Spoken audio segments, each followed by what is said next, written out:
with regards to sponsoring and assisting Huda TV to produce new programs and to keep running. As you may have noticed that we cut down our expenses and we've moved to a much smaller studio because of the financial, I would say, calamity that is affecting not only us, the whole world rather. And the beauty of supporting whether Huda TV or any channel which is airing good programs, that this is called a continuous charity. For any person who watches a program or an episode, then he benefits out of that, mashallah. Even if I'm dead, its reward is reaching me.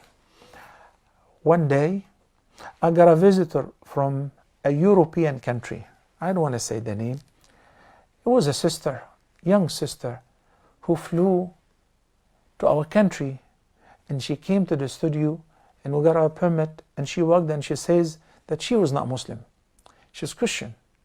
And she was watching the TV, and by chance she was flipping the channels and she came across Huda TV by accident. And then she liked what she heard.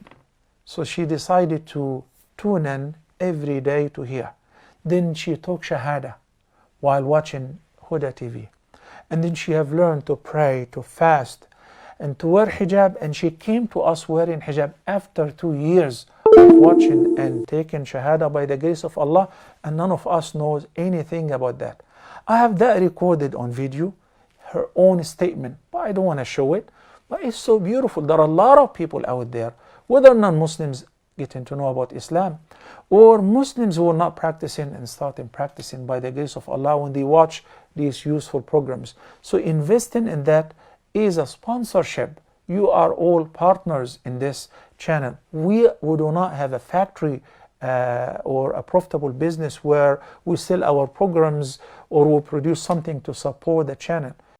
So I give a glimpse over some of the many benefits that we all benefit from Huda TV by the grace of Allah over the past 15 and now the 16th year. One of those benefits is refuting the misconceptions, not only the misconceptions which are being presented by Orientalists or non-Muslims or Christian missionaries or people who intend to stereotype and bash Islam and Muslims. But nowadays, it is much needed, brothers and sisters, to respond to some of the dua, whom I say they have deviated and they slipped off the straight path. At one day, they were very good. Some of whom were our close friends, but they changed. What has changed them? Allah knows best. We have some reasons, but we cannot share them with the public. But what we know for sure, that they have changed. Some of them claim that the Quran is not the same as Allah has revealed. Some of them claim that, and they go to the public and they have good number of followers, and they say that it doesn't matter what faith you're following, you're a believer, and all of us are driving on the same highway and going to the same final destination, heaven, but in different vehicles. And I confronted some of them, and we were in front of the grave of the Prophet ﷺ, and I was shocked. We cry when we hear what those people whom one day were very good people and good dua, but they have changed. So what I advise is, we gotta continue our job. Number one, ask Allah to keep us steadfast on His straight path. Number two, if any of us deviate, we advise them. We constantly advise them. And we argue with them based on the knowledge that we have learned. And if insist, then it is our role to warn people against listening to such people. So far, we don't mention names. Okay? But when somebody says the Quran doesn't say that the mushrikeen are mushrikeen, and we'll go to, I just quoted a few verses, top of my head right away.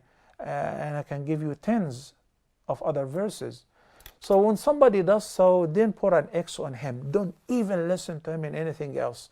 So when you say singing, music and dancing, and in the future we say homosexuality and LGBT and all of that is permissible, khalas, the door is opened.